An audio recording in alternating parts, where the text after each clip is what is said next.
Allô tout le monde, bienvenue au Confessionnal. Très heureux de la recevoir à l'aube du début de la 14e saison de L'amour est dans le pré. Marie-Soleil Dion, bienvenue. Salut! Ça s'en vient cette semaine? Cette semaine, jeudi soir, jeudi le 8 janvier, 20h. C'est la combienième année que tu animes? C'est ma 3e saison. Puis là, maintenant, on revient au début. Tu sais, je sais que tu en avais déjà parlé. Pourquoi tu avais dit oui d'embarquer dans le projet de L'amour est dans le pré? Mon Dieu, j'avais plus que dit oui. Moi, quand Catherine m'a dit qu'elle s'en allait, j'étais comme, OK, mais là, moi, je vais dire que ça m'intéresse. Il y a eu des auditions, j'ai passé l'audition puis tout ça. Là. Ouais. Sauf que, oui, moi, je savais, vu que Catherine, c'est une amie, elle m'avait dit avant qu'elle allait partir. Puis j'étais comme, OK, moi, ça, c'est quelque chose que je voudrais faire. Là. Même dans le temps, tu sais, même dans le temps que c'était Marie-Ève. Oui, ça, même dans le temps que c'était Marie-Ève. Quand Catherine a commencé, j'étais tellement contente pour elle, mais j'étais comme, oh my God, j'aurais tellement aimé ça, moi aussi. Fait que, non, j'ai toujours été fan de l'émission. Fait que, tu sais, c'est sûr que de pouvoir animer une émission que tu écoutes depuis tellement longtemps, c'est vraiment un cadeau, là, c'est vraiment le fun. Puis tu sais, je connais l'émission, je connais les valeurs de l'émission, puis j'ai toujours trouvé que c'était justement une émission qui était vraie, qui était sincère, qui avait un réel désir d'aider les agriculteurs à trouver l'amour. Puis tu sais, les preuves sont là, on a comme 17 couples actifs puis 40 bébés bientôt.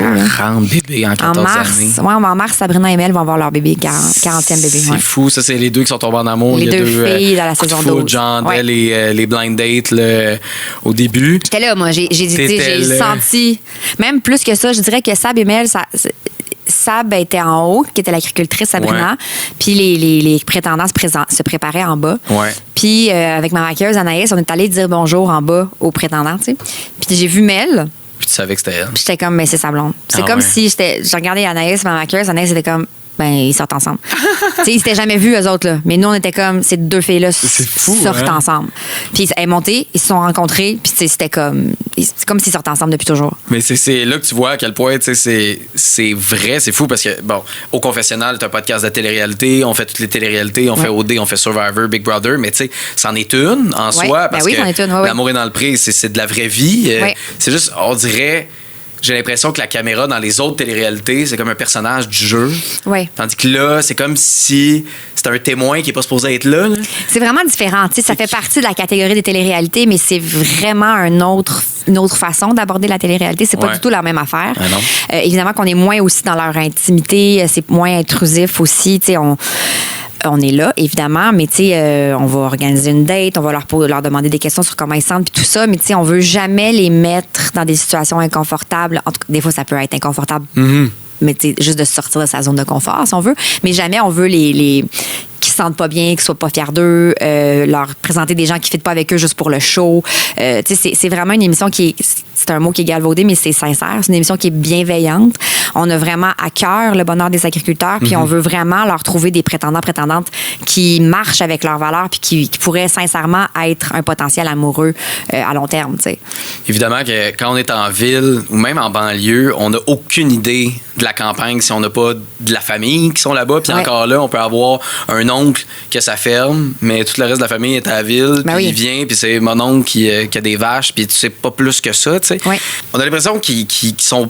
Mais pas, on a l'impression, je pense que c'est réel, là, tu sais, la télé, les caméras, cette réalité-là, ils s'en foutent, là, tu sais, c'est tellement pas important. Ils ont pas nécessairement, ils vont peut-être l'écouter leur émission entre les lundis soirs, mais dans le sens, c'est pas, ils ont pas besoin de ça dans la vie pour se sentir bien. Non, c'est sûr que le désir de faire la télé-réalité, contrairement à d'autres téléréalités, n'est pas d'être dans la télé, mettons, ou de devenir une personnalité sur les réseaux ou quelque chose. Au contraire, je pense que la plupart des agriculteurs de l'émission, si on leur demandait, hey, on filme pas. T'sais, on va juste faire le jeu, mais on filme pas, ils seraient bien contents. Ben oui, mais c'est sûr. Fait que c'est pas des gens qui cherchent la popularité. Il y en a qui aiment ça, puis qui vont vivre avec ça de belle façon, mais en général, ils veulent juste comme qu'on s'en aille, puis qu'ils puissent vivre leur vie, là, puis qu'ils aillent trouver leur blonde, puis que ciao bye. Pourquoi ils disent oui, tu penses? Mais parce que pour vrai, ils ont peu d'autres manières de rencontrer l'amour. C'est pour ça que ça marche autant. C'est que les agriculteurs, en général, ils sont...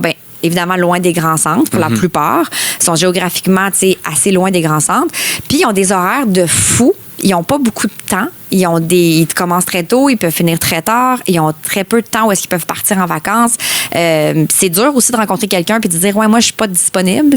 Fait que c'est sûr qu'avec l'émission, ça fait aussi que les personnes qui s'inscrivent savent dans quoi ils s'embarquent. C'est pas une fille que tu rencontres par hasard dans un bar peut finalement se rendre compte que tu n'es jamais disponible. Ouais. La fille qui s'inscrit à L'amour dans le pré, elle sait que tu n'es pas disponible. Elle sait que tu es disponible, mais dans un certain contexte, que tu as des contraintes d'horaire, de vie, puis elle a envie d'embarquer là-dedans, souvent, cette fille-là ou ce gars-là, tu sais. Fait que c'est pour ça que l'émission marche autant, c'est que les agriculteurs croient au processus puis ils se disent que c'est vraiment une des seules manières qu'ils ont de rencontrer l'amour. Pourquoi on est touché autant? T'sais, même si on n'est aucunement touché par cet environnement-là de la campagne, pourquoi nous, à la maison, on tombe autant pour les histoires qu'on voit se développer devant nous ou celles qui fonctionnent moins parce que ça ne matche pas? Pis... Je pense que c'est parce que les gens sont sincères.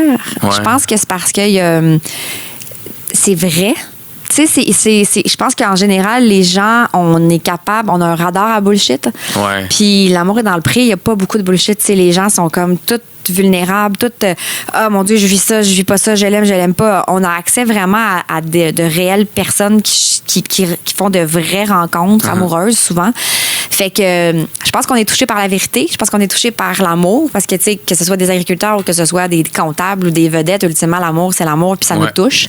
On veut tout ça, voir des gens heureux, des gens qui s'aiment. Ah ouais, ben c'est de l'espoir aussi pour ceux qui sont tout seuls depuis ben oui. 5-10 ans, puis ils font comme je vais regarder une histoire se développer, c'est peut-être moi qui va la vivre aussi à un moment donné. Les gens se voient. Aussi. Je pense que aussi les gens du public se reconnaissent dans les personnages avec des guillemets de l'amour et dans le pré. Ouais. Parce que tu sais, mettons qu'on écoute une autre télé-réalité, peut-être qu'on se reconnaît moins. On peut être diverti par ces personnes-là qui sont différentes de nous, de notre entourage, mais on se reconnaît moins. Je pense que dans l'amour et dans le pré, les gens vont se reconnaître dans du monde gros guillemets normal, c'est-à-dire que tu sais ils vont dire ce gars-là il est comme moi ou il est comme mon ami ou il est comme mon chum, cette prétendante-là qui se présente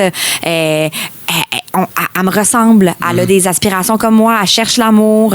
Tu sais, puis on a différents âges aussi, on a différentes régions du Québec, différentes orientations sexuelles. Je pense que le casting est tellement large que les gens se voient. Puis tu sais, je pense que ça, c'est universel. Là. Les gens ont besoin de se voir à la télé, que leur réalité soit reflétée. Puis c'est pour ça qu'on a autant parlé, je pense, de diversité à l'écran. Tu sais, quand on parlait que ça prenait plus de diversité à l'écran autant au niveau du corps qu'au niveau sexuel, qu'au niveau des origines, pour qu'on puisse représenter tout le monde puis que les gens puissent avoir l'occasion de se voir. T'sais. Je pense que c'est ça qui est important, qu'on puisse se voir à la télé. Puis l'amour est dans le pré, ben ça permet aux gens de se voir à la télé. Je pense que si on revient à la base, pourquoi ça marche, c'est parce qu'on se reconnaît. T'sais. Il y a la vulnérabilité, je pense, aussi de chaque participant. Que ce soit sur n'importe quoi, quelque chose dans laquelle il n'est pas à l'aise, même si on regarde et on fait « tu devrais pas être mal à l'aise, tu devrais juste enjoy ce que t'es ». Puis je pense que c'est ce côté-là aussi qui lie la personne qui regarde dans sa télévision, qui regarde sa télé à la maison, puis qui regarde la personne faire « OK, cette personne-là est vulnérable ». Et à la caméra devant des gens, là, clairement, c'est pas. Fait que ça se peut, il y a quelque chose de possible à être soi-même, finalement. Là. Exactement. Oui, c'est ça, je pense que ça donne de l'espoir aux gens. Il y a un petit côté là-dedans. Ouais. Toi, ton implication, évidemment, tu es au début, tu arrives, tu rencontres les candidats qui se prêtent au jeu à rencontrer des prétendants. Oui. T'es là après avec les blind dates, les dates qu'il y a au début pour essayer de sélectionner qui vont faire partie de l'aventure et vont aller sur la ferme. Oui.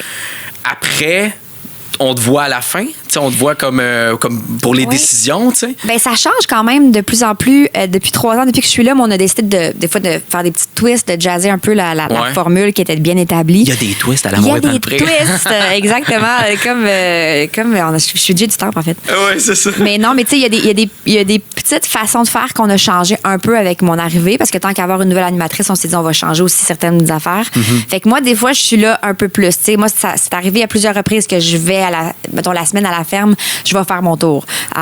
Au souper où est-ce qu'ils rencontrent toute la gang, ben je suis là. Ou à tel événement important, je suis là. Tu sais, fait que je suis un peu plus là, saupoudrée, si on veut, dans les semaines à la ferme qu'avant, que les autres animatrices. Parce que sinon, ben c'est ça fait les rencontres pour les portraits. Au mois de juin, quand on fait les portraits des candidats, j'ai rencontré un par c'est vrai, ben oui. Après ça, on fait le speed date. Je suis la journée du speed date, je suis avec eux, je les aide à décider qui part avec eux à la ferme.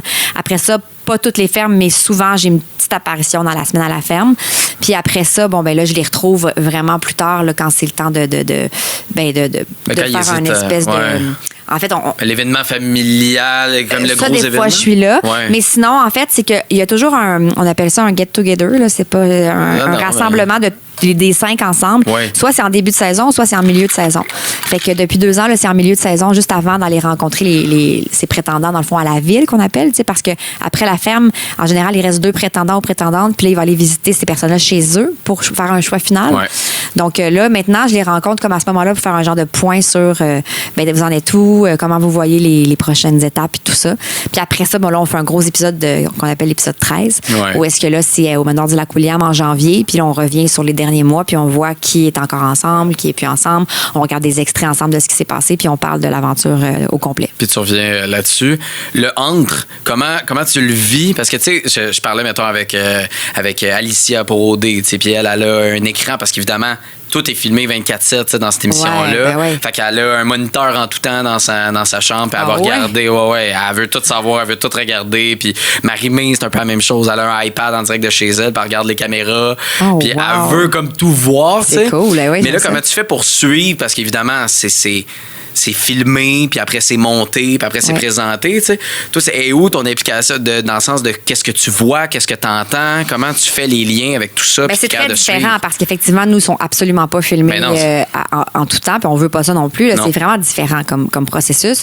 Moi, mon lien avec la semaine à la ferme, en fait, c'est l'équipe. C'est que moi, je fais partie de différents groupes chat, puis on me tient au courant de ce qui se passe. Là, oh my God, c'est sûr que s'il y a un friend, je le sais. C'est sûr que s'il y a de quoi qui se passe, il y en a un qui part, je le sais. Fait que je suis en lien avec l'équipe qui me raconte ce qui se passe. Puis après, à la fin de la semaine, la productrice au contenu, Stéphanie, ou quelqu'un d'autre de la gang va m'appeler pour dire OK, là, il s'est passé ça cette semaine, elle est partie, lui, il est arrivé ça. Fait que je sais toujours un résumé de la semaine à chaque semaine. Ouais. Ça habite-tu ta vie? T'es-tu comme, voyons, j'ai hâte de savoir ce qui se passe.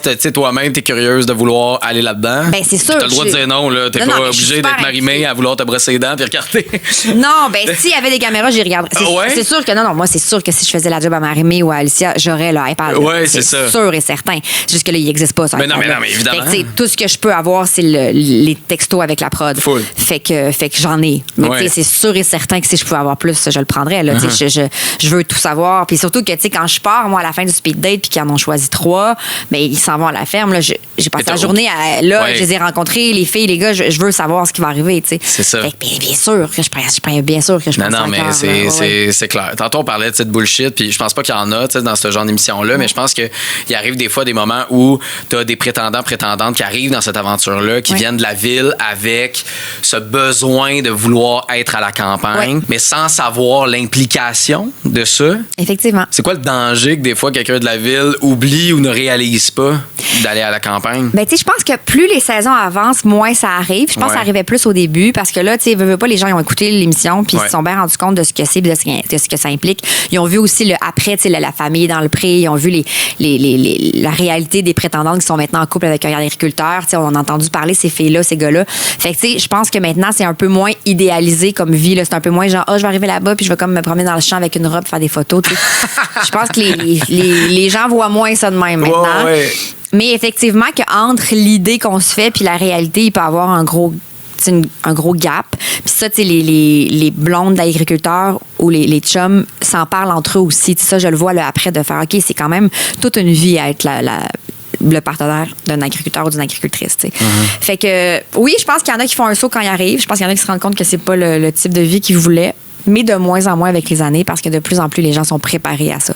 Puis est-ce que ça sent, est-ce qu'il y a de voir l'agriculteur ou l'agricultrice qui reçoit cette personne-là, y a-tu des communications qui se fait des fois de genre mon Dieu, cette personne-là s'attendait pas à ça, c'est ce genre de discussion-là que des fois tu vas avoir avec les candidats qui des fois les agriculteurs vont dire comme il faut que je vois là, est-ce qu'elle a dit tout ça pour être smart, mais dans le fond ça l'intéresse-tu vraiment là, de mettre ses bottes à tuyaux puis de venir m'aider, comme là c'est parce que là même Croze, est-ce que ça va y tenter dans un mois, dans 2 mois, ça peut être quelque chose qu'ils ont en tête les agriculteurs parce que en général, en plus, ils veulent même pas, ils cherchent pas à l'employé. Hein. Non. Fait que, ça les dérange pas. Si la fille dit, hey, moi, ça m'intéresse ta vie, puis tout ça, mais moi, j'ai ma vie, j'ai mon travail, puis je vais t'aider, mais de la même manière dont on aide son partenaire qui a une clinique de dentiste, ou que, dans le sens que si t'as besoin d'aide, je vais être là, mais je vais pas tous les jours venir t'aider à laver des bouches. Là, fait que, c'est ça aussi, là. Ça dépend, il y a différents types de prétendantes, puis d'agriculteurs aussi. Il y en a qui veulent pas d'aide sur leur ferme, puis qui n'en ont pas besoin.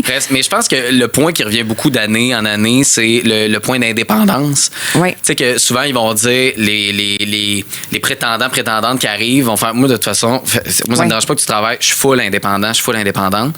Puis là, finalement, tu réalises, Tu l'es peut-être pas. là, on va faire quoi le soir? À quelle heure que tu vas venir me rejoindre, puis qu'on va se coller, puis qu'on va écouter un film? Tu sais, cette réalité-là, on dirait qu'elle est ignorée, qu'il n'y a pas de soir nécessairement. Mais tout est possible. Il n'y a pas de Noël, il n'y a pas de. Tu sais, je veux dire, si un veau qui arrive le 24 décembre, ben le veau, il arrive le 24 décembre, puis ça va être ça, là, la soirée. Là, fait qu'eux, ils sont vraiment comme tributaires des éléments de la nature. Là, fait qu'il faut être prêt à ça. Il faut être dans l'ouverture aussi, que tes plans, ça se peut qu'ils ne soient pas respectés, puis que s'il pleut, la journée va être annulée, puis demain, il va se passer ça. Puis, c'est vraiment une vie qui est quand même difficile pour des gens qui sont organisés, planifiés là, au quart de tour, puis qui ont leur petit horaire de travail, de vie. Ben tout peut changer. Fait que oui, je pense qu'il y a des gens pour qui la réalité frappe quand ils passent la semaine à la ferme. Puis il y en a pour qui aussi, je pense, la réalité frappe après, quand ils sont en couple avec l'agriculteur ou l'agricultrice. Mais après ça, je pense que ça peut être ça pour n'importe qui.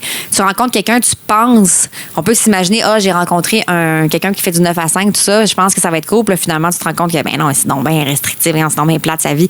On le sait pas. Tant qu'on le vit pas, on le sait pas. Je fais de la radio dans la vie avec l'horaire le moins stable de la Terre, avec des horaires qui changent tellement. Je travaille pendant la période des fêtes. Si ma blonde, fallait qu'elle comprenne pas ça, ça ferait bien longtemps que ça plus là. Il faut juste accepter des fois la réalité d'un. C'est comme toi, des fois, tu pars pour un tournage, tu pars pendant X nombre de semaines, tu es plus occupé. Ben, on n'a pas des horaires quelqu'un qui comprenne, puis cette réalité-là qui est pas évidente. Tu viens d'où dans la vie? Tu viens-tu du monde de la ferme? Pas du tout. Non? Moi, je viens de Québec, de Charlebourg. OK. J'ai été élevée en banlieue, à Charlebourg. Mes parents, ma mère vient de Tadoussac, mon père vient de Saint-Raymond de Port-Neuf. Donc, à Port-Neuf, il y a plus là, de fermes. J'ai vu un peu des fermes, du maïs. mais non, pas du tout. J'ai vraiment pas une famille d'agriculteurs. Mes deux parents sont dans l'enseignement, en fait. Je viens vraiment d'une famille de... Fait que c'est vraiment l'émission qui... Oui. Est-ce que tu te serais vu vivre dans ce genre d'environnement-là? Pas tant. Non? Même pas? Non. C'est pas un fantasme que tu vis un peu par procuration? Non, pas tant. Non, c'est ça qui est drôle aussi. Ouais. Je suis vraiment comme... j'aime l'émission parce que j'aime aussi ce qui est différent de moi. Je pense que une des raisons pourquoi j'aime autant Animer l'amour est dans le prix, c'est que je rencontre plein de gens que je rencontrerais pas, justement, que j'ai pas rencontrés dans ma vie. Je les vois aller sur leur ferme, je les vois aller avec leur business, avec leur famille, puis ça m'impressionne parce que, justement, c'est pas quelque chose que moi, je connais. Fait que je pense que ça me fait encore plus respecter leur vie, leur travail, tout ce qu'ils font aussi pour nous nourrir collectivement. Tu sais, les agriculteurs, c'est des gens qui n'ont pas souvent la lumière, qui n'ont pas souvent le micro, puis à qui on devrait tendre le micro pas mal plus souvent parce que c'est assez impressionnant ce qu'ils ont comme rythme de vie puis ce qu'ils font pour ultimement, collectivement, toutes nous autres, pour nous nourrir. Tu sais. Fait que je suis intéressée en général par les affaires que je connais pas. Ouais. Fait que je pense que ça fait aussi partie de ça, pour moi, de découvrir des nouvelles personnes puis des nouvelles façons de vivre, en fait. Fait que... Puis je pense aussi que la raison pour laquelle ça fonctionne, c'est que j'ai des questions, probablement, qui sont les questions que des gens à la maison ont, les gens qui sont pas du milieu agricole, tu sais, ce qui est quand même une grande partie de la population. Fait que je pose des questions, peut-être, qui peuvent avoir l'air niaiseuses pour un agriculteur, mais que le public va faire « Ah oui, ben moi aussi, je savais pas ça » ou « Moi non plus, je connais pas ça », tu sais. Fait que, évidemment, là, avec les années, je commence à apprendre pas mal d'affaires, là. Oui, mais puis, il me semble qu'au début, en plus, quand tu avais annoncé ou que l'annonce a été faite, t'avais comme peur de la réaction du monde, puis là, t'avais fait comme une story, genre... Voyons, j'en reviens pas, l'amour, tu sais, que moi, je m'attendais. Ça m'avait touché, ouais. Moi, je m'attendais à ce que ce soit là, une tempête hyper négative, tu sais. Mais j'étais prête à tout parce que, tu sais, Catherine est très aimée, tu sais, Catherine Levac est très aimée, puis moi-même, je l'aime, puis moi-même, j'avais son travail. Fait que, tu sais, les gens, en général, sont réticents au changement, tu sais. Ça, c'est quelque chose qui est normal, qui est connu. Fait que je me disais, tu sais, on change leur émission. Les gens sont très attachés à l'émission depuis 14 ans. Fait qu'on change l'animation de leur émission une deuxième fois. Tu sais, ils étaient habitués à Marie-Ève, Catherine est arrivée, là, on leur change encore leur habitude. Puis Catherine, il l'aime. Puis là, moi, j'arrive. Tu sais, j'étais comme prête à tout. J'étais comme prête à ce que les gens font. Fassent comment? Puis en plus, Catherine, elle vient du milieu agricole. Fait que, tu sais, elle vient même pas du milieu agricole. On aime mieux Catherine. Je sais pas. Je m'étais préparée à ça en me disant, ben moi, je vais faire le travail du mieux que je peux, puis ils vont bien voir que j'ai rapport là après. Mais tu sais, je m'étais fait un scénario parce qu'ultimement, ça a été juste comme, ouais, cool, bravo, merci. Tu sais, c'était super positif. Les gens ont été vraiment accueillants. Puis tu sais, depuis ce temps-là, tu sais, les gens sont vraiment gentils avec moi, puis sont vraiment accueillants dans leur gang de l'amour et dans le prix. Là, c'est peut-être une force, en fait, d'être curieux puis de partir parce que, ultimement, on apprend à connaître ça. Moi, j'ai de la famille parce que Bertillon, c'est immense. Puis il y en a qui ont des fermes, mais je connais pas plus que ça. J'ai pas été tant sur des fermes à part pour un partant à un moment donné, pour une Saint-Jean. Ton rôle d'animatrice a évolué. Oui. Comment tu trouves que tu as évolué justement avec ces années-là, la troisième qui est maintenant tournée pratiquement au complet, là, mais comment tu as évolué, comment tu trouves que tes aptitudes ont changé pour accompagner justement ces gens-là, ces agriculteurs-là, prétendants? J'apprends comme au fur et à mesure. En fait, moi, c'est ce qui est important, c'est que ce soit des agriculteurs ou que ce soit n'importe qui, c'est le rapport humain, c'est les rencontres que je fais.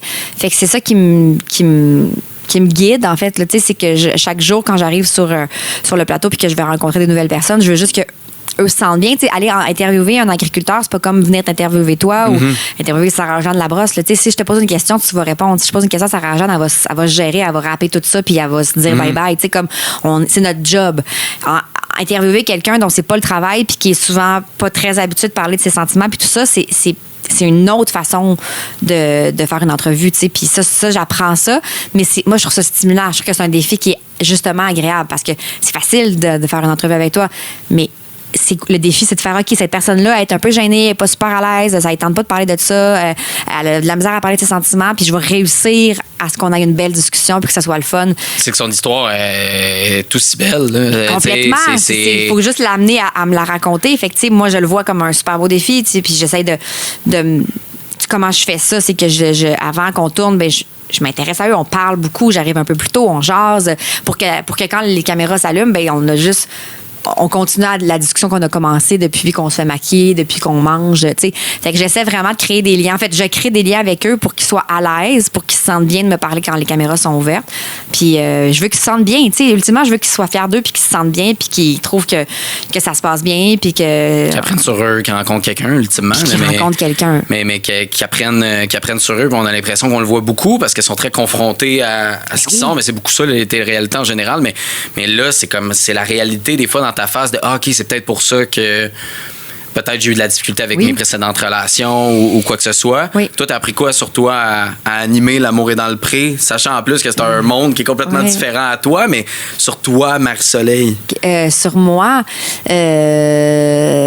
j'ai appris, mon Dieu, qu'est-ce que j'ai appris sur moi? J'ai appris que j'aime vraiment ça, animer. Tu sais, je pense que, moi, je suis comédienne, j'ai fait le conservatoire, j'ai joué. T'as-tu animé avant? Des petites affaires. J'ai fait plein de petits contrats d'animation. C'est comme le plus gros show que j'ai fait. Mais tu sais, j'avais fait Lip Sync Battle à l'époque. Ah ben oui.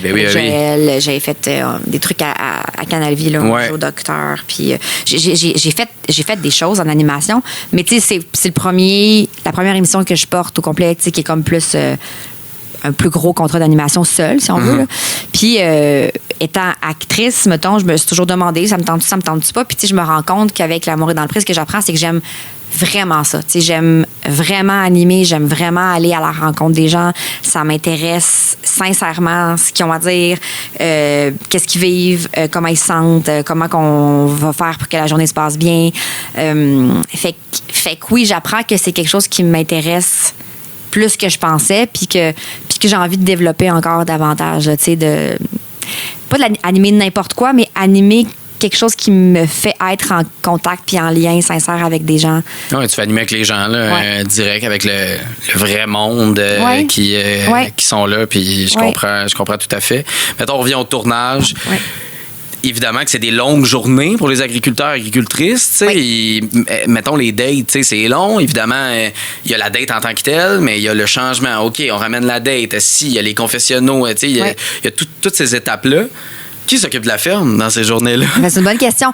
En fait, nous, là, la semaine où on est à la ferme, on leur demande eux ne travaillent pas. Zéro. Fait que c'est organisé. Ils savent d'avance. Là, c'est bon, du 8 au 14 septembre, on va être chez vous. On leur dit vraiment d'avance. Fait qu'eux s'organisent avec soit la famille, les employés, l'entourage. Mais pendant cette semaine-là, c'est comme s'ils étaient absents. Ils sont à la ferme, mais ils sont pas là. Ils sont pas disponibles. Il y en a-tu qui ont plus de misère que d'autres? Il y en a qui ont de la misère à lâcher prise. Il y en a qui ont de la misère, qui sont comme, qui trouvent ça long parce que pour eux, c'est pas ça leur job, là, faire de la télé. Fait que c'est vrai. Moi-même, c'est ma job depuis presque 20 ans. Puis des fois, je trouve ça long. Je trouve ça plate. Des fois, je fais comme, qu'est-ce qu'on attend?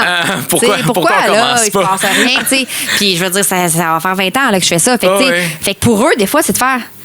J'ai répondu à la question, là. On peut-tu comme, tu sais, Sylvie l'année passée, là. Comme, bon, ben, OK, on rappe ça, tu sais, comme, qu'est-ce qui se passe, là? Mais tu l'as pas dit de la façon qu'on a compris le sang. Oui, tu sais, ça, c'est lui, là. Elle trouve ça long. Puis je comprends pour eux de faire comme, OK, c'est des journées de, tu sais, ils sont pas habitués de se faire demander, mettons, pendant 1 heure, mais comment tu te sens? Comment tu te sens? Qu'est-ce que tu as senti à ce moment-là? Oui, mais quand t'as dit ça, là, c'est à quoi tu pensais? C'est ça qu'on fait, là, pendant toute la journée, là. Fait que, tu sais, souvent, ils vont dire qu'ils finissent presque 95% des agriculteurs à la fin de la semaine se disent vraiment plus brûlés qu'une semaine de travail dehors de 5 heures. Ils sont pas habitués. N'importe qui est dans de l'inconfort, dans quelque chose. Ils sont brûlés. Mais c'est sûr. Ils sont brûlés. C'est sûr, c'est total. Fait que là, et ça, il y a cet impact-là. J'imagine que c'est la même chose pour le voyage. Ils partent dans le sud. Il y en a beaucoup qui sont jamais partis parce que, tu sais, on a des candidats qui sont assez jeunes aussi. Puis il y en a pour qui ça n'a juste jamais été une option parce que, tu sais, trop compliqué, genre la ferme eux-mêmes, partir une semaine complète, c'est trop long. Fait que, tu sais, c'est vraiment pour eux aussi un lâcher-prise de partir une semaine dans le sud. Oui. Mais en général, ça se passe vraiment bien, puis ils aiment vraiment ça. Puis surtout que maintenant, ils partent ensemble. Avant, il y a eu des années où ils partaient comme en couple seulement, dans différents resorts. Là, ils partent tous en gang. C'est le fun aussi parce que ça crée vraiment un esprit de gang, puis ils peuvent partager ensemble ce qu'ils ont vécu, s'aider, s'entraider. Ça crée des groupes assez forts. Ils demeurent amis, ces gangs-là. Ils se font des soupers, ils se parlent, ils s'entraident. Fait que... c'est important. Ils ont vécu la même expérience, puis il y a juste eux qui peuvent comprendre entre eux ce qu'ils ont vécu là, en tant qu'agriculteur, agricultrice, là, je pense. Oui, là, puis ils doivent garder le secret de leur couple aussi jusqu'au mois d'avril. Oui, en plus. Fait qu'au moins, là, s'ils ont une gang, ils peuvent souper ensemble, ils peuvent vivre une vie de couple, d'amitié aussi en dehors de la maison, parce que sinon, ça devient long. Hein. Est-ce que les prétendantes s'entendent tout le temps bien? On a l'impression c'est tout le temps des frères, des sœurs qui se tiennent de même. Ben, c'est pas que je veux chercher du drama où il n'y en a pas, mais je suis comme ça se peut pas parce qu'ultimement, tu veux finir avec cette personne-là puis il y a de l'amour d'impliqué. Oui. Mais tu sais, c'est ça, genre, c'est drôle parce que ce matin, il y a quelqu'un qui me posait la question aussi dans une autre entrevue, puis tu sais, ça se crêpe-tu le chignon, on va-tu? Pour vrai, ça peut arriver des malentendus, du monde qui fit moins les uns avec les autres, mais c'est pas ça. C'est pas ça notre casting. Je pense que si tu prends des participants d'OD puis t'es m'aides pour le même gars dans une maison, ça risque d'être plus spectaculaire. Mm-hmm. Nous, les gens qui s'inscrivent en général, pour vrai, c'est pas ça leur dynamique. Ils savent dans quoi ils s'inscrivent. Ils savent qu'ils vont être 3 personnes ou 4 personnes, 5 personnes pour le même prétendant-prétendante. Ils ont une espèce de respect aussi pour l'émission. C'est comme s'ils croient en l'émission puis en ce que ça va donner. Fait que si c'est pas eux, finalement, qui finissent avec l'agriculteur, ils sont comme, ben bravo pour toi, je suis contente pour toi. Il y a vraiment il y a une empathie, une compersion même. Il y a quelque chose de genre, on sont contents pour la personne qui finit avec l'agriculteur. C'est sincère. C'est vraiment pas rare qu'il y ait des amitiés fortes qui se bâtissent dans les maisons en dehors de l'agriculteur. Puis que même s'il y a personne qui finit avec, les filles vont continuer à se parler ou à se voir, ou les gars. Puis ils vont bitcher sur l'agriculteur. Probablement. Non, mais ils restent ensemble pour vrai. Il y a des vrais liens qui se créent. Il y a des vrais liens qui se créent. Puis il y a un respect mutuel. Puis oui, ça arrive. Évidemment que ça arrive, des malentendus. Mais encore une fois, nous, c'est pas ça l'émission. Fait qu'on mettra jamais l'accent là-dessus. On fera jamais de scène avec ça. On n'a pas envie de ça. Il n'y a personne qui a envie de brasser de la merde à l'amour dans le prix. OD, oui, effectivement, il y a des affaires de pognage parce qu'il y a des personnalités qui sont très fortes puis finissent par se pogner. Mais l'amour est moins là. Aussi. Fait qu'on dirait que l'enjeu est moins grave. Mais quand t'aimes quelqu'un puis qu'il y a une autre personne qui aime quelqu'un puis que là, tu vois la personne qui est en compétition avec toi parce que toi, tu t'imagines vivre avec cette personne-là parce que... veux pas, t'as juste ça à faire, t'imaginer ce qui peut se passer. Fait que c'est pour ça, ma réflexion allait à, tu sais, y a-tu des fois de il y a de la tristesse, il y a de la... C'est pas tant dans la colère non, ou dans essayer de descendre l'autre parce que tu veux tellement cette vie-là. En général, il y a vraiment une belle maturité chez nos prétendantes. Fait que ça va arriver qu'il y en a un qui va faire il va pleurer ou qui va dire je vois bien qu'il tripe plus sur elle puis tout ça, mais ça passe rarement par la colère ou la mesquinerie. Ça va plus passer par une tristesse, peut-être une espèce de désespoir, mais pas hey, conne, elle est, t'aurais pas dû la choisir. Ça, je comprends, là, mais c'est que... vu que c'est vrai, on dirait que je trouve ça plus grave. Fait que je serais plus tenté à être plus émotif. Mais là, c'est peut-être 100% moi. Non, mais c'est fou parce que c'est ça. Mais comme c'est vrai, en général, ce qui va arriver, c'est genre, mettons que moi, je trouvais vraiment ce gars-là formidable. Puis là, je vois qu'il y a vraiment une connexion avec Julie, mettons, mais souvent, ils vont venir par dire, hey, je veux tellement que ce gars-là, il trouve l'amour. Il mérite tellement de trouver l'amour. Ben, si c'est Julie, c'est Julie.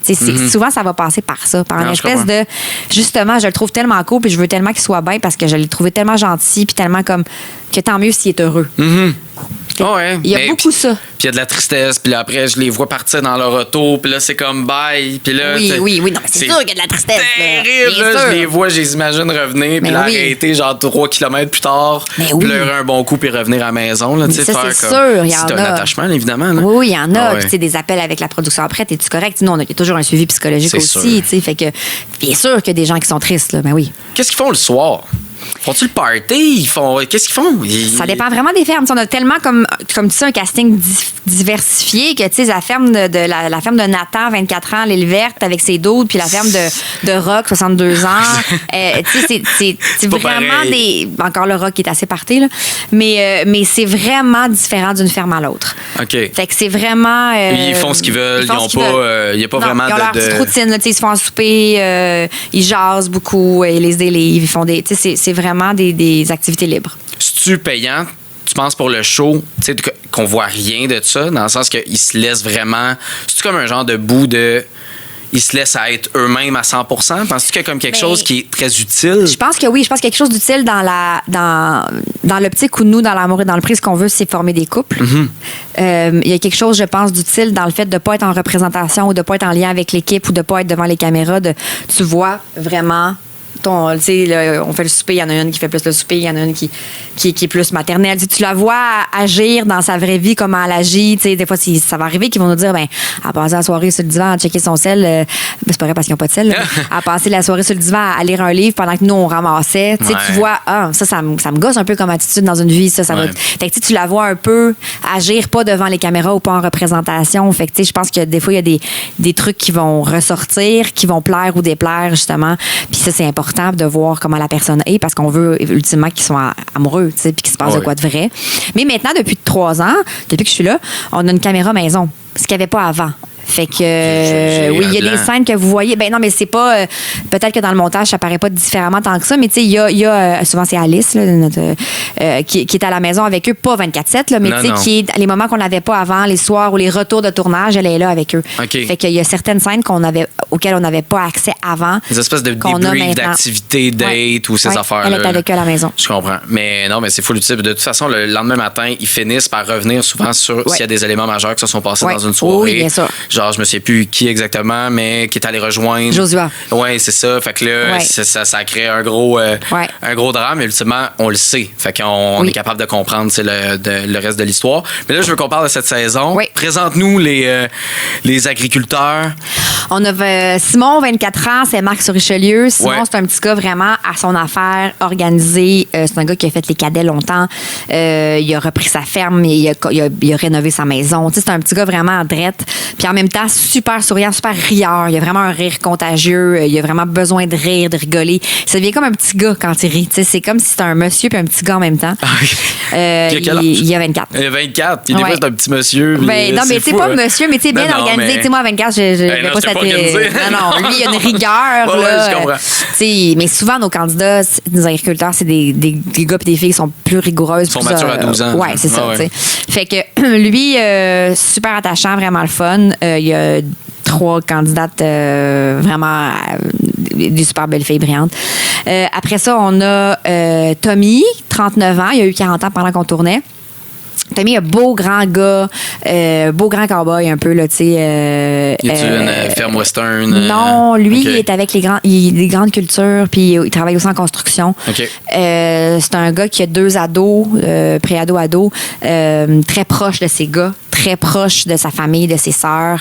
Vraiment un gars familial, un gars romantique, un gars très attachant. Un gars familial, genre ses enfants ont un mot à dire sur. Ben c'est ça, un de ses gars qui l'avait inscrit même, tu sais, vraiment comme il a fait ça avec ses gars. Ouais, ses gars sont très présents.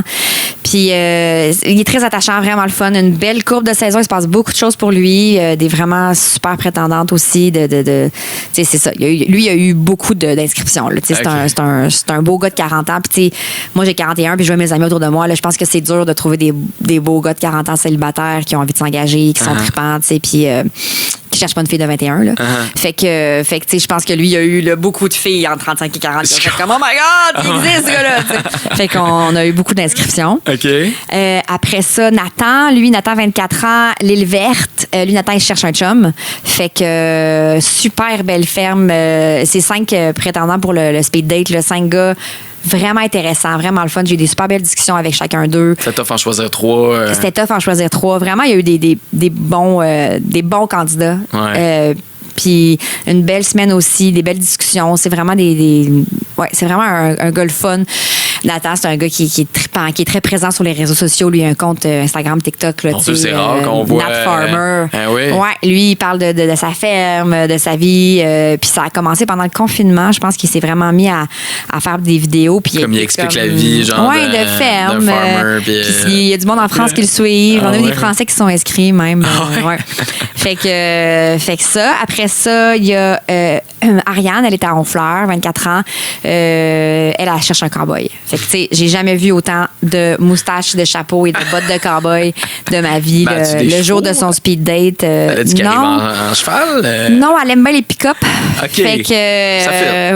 Ouais, c'était drôle. C'était vraiment, là, tu sais, il y a un casting, là, tu sais, au niveau du speed date d'Ariane. OK. Puis, Rock, 62 ans. Rock, c'est comme le rocker au cœur tendre, là. Tu sais, c'est un grand gars, barbe, tatou, moto. Tu sais, il a l'air d'un dur, mais en fait, c'est vraiment le plus vulnérable et sensible qu'on a eu peut-être en 14 saisons. Là. C'est vraiment... Il pleure beaucoup. Il laisse beaucoup aller ses sentiments. Il est très attachant. Puis lui, ses candidates sont vraiment aussi... sont formidables. C'est vraiment... C'est une ferme de, mettons, entre 55 et 65 ans. Mais tout du monde de party. Là. Tout du monde qui prend moto, spider. C'est des filles qui ont des tatous.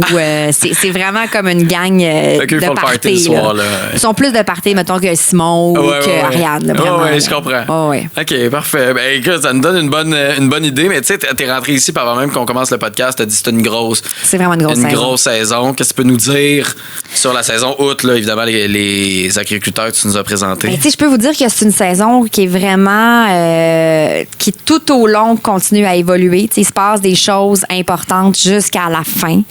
Il y a des revirements de situation. Il y a un événement là, qui ne s'est jamais passé en 14 saisons. Ah ouais? Il y a 2 agriculteurs qui finissent ensemble. Je peux pas le dire.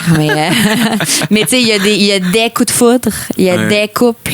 Alors, on se parle, il se passe vraiment beaucoup de choses. Ouais. C'est une grosse saison. C'est pas sur 2 candidats. Tu sais, des fois, ça va arriver là, dans des saisons où que ça ne matche pas avec des gens. Ça arrive souvent. Mais là, vraiment, on a l'étendue. Non, là, il se passe vraiment beaucoup de choses. Là. Ah ouais. C'est jusqu'à l'épisode 13, il va se passer des choses. Là. OK. Fait que là, c'est jeudi. C'est jeudi, 20h. Jeudi, 20h. On peut réécouter évidemment sur Crave. Ça va durer 13 semaines. L'amour est dans le pré qui en a sa 14e saison. Oui.